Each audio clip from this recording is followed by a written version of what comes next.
The tank that you guys are currently looking at has corals that are worth thousands of dollars. It has no filtration and all it has is lighting and a power head that I paid $70 each off Amazon. If you guys are looking to get into reefing hobby without breaking a bank, watch this video till the end, since in this video I'll be telling you guys everything that you guys have to know so you can keep these corals alive. And by the way, if you live in the US and if you want to get the system for free, stick around until the end of the video.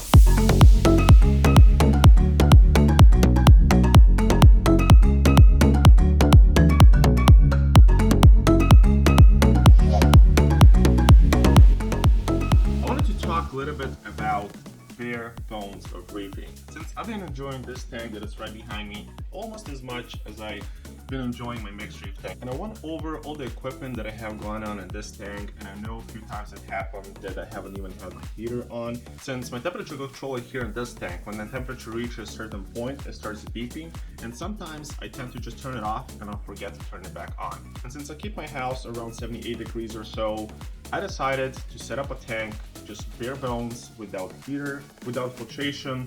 And since it's been lots of talk about how reefing is expensive, that gave me extra motivation so I can make this video and show you guys how you can set up your reef tank on a very low budget. I went over to Amazon and see what they have going on, and I found these lights and this power head right here. And I decided to use just those so you can run my reef tank. I know that most of the people out there will keep their room temperature a little bit lower than I do, but since I keep my high, I decided not to add a heater in this tank at all. Let's go over equipment real quick. The light I decided to get is Aquanite A029, and the power head is from Higer HG951. When I unboxed both of these, they both look sturdy, they look pretty good quality for how much they cost. And of course, I cannot really talk about the longevity of both of these, but after me seeing reviews on Amazon, I'm pretty sure they'll last for quite some time. I want to talk about maintenance and what it has to be done in this system so it runs smoothly. The only two parameters you'll be testing is salinity and temperature. Just make sure that those two are on point. That's about it. And of course, you're gonna add a fish to the system. You're gonna have to add some of the filtration in it, and I advise you not to overfeed your tank.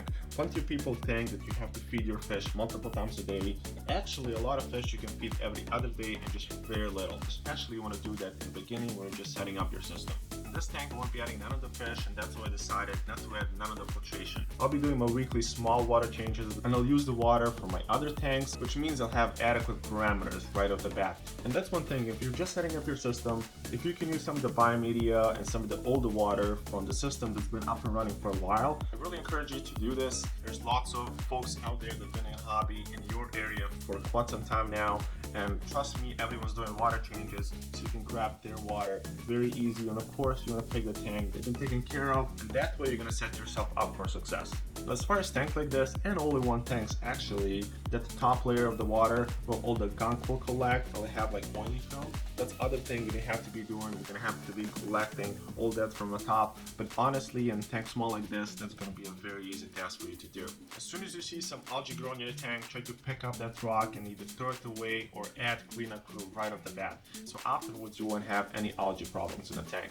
When you're purchasing a cleanup crew, and if you're looking at snails, I'd rather add smaller snails than bigger snails. Keep an eye on them, make sure they're alive and well. If you purchase a big snail and that snail dies in a small system like this, you're gonna have that nutrient excess and algae is gonna start growing like crazy if you don't react fast, if you don't remove that snail right off the bat, and if you don't do your water change. And of course, all that is very easy. All you have to do is just glance in your tank every single day for like 10 to 15 seconds, make sure that everything's doing good. And of course, check your temperature, check your salinity, and you'll be good to go. In this video, all I wanted to show is how you can set up your tank in a simple way and not break the bank. And if you guys live in continental United States, all you have to do is comment down below, subscribe, and in exactly a month from now, I'll be giving the system away.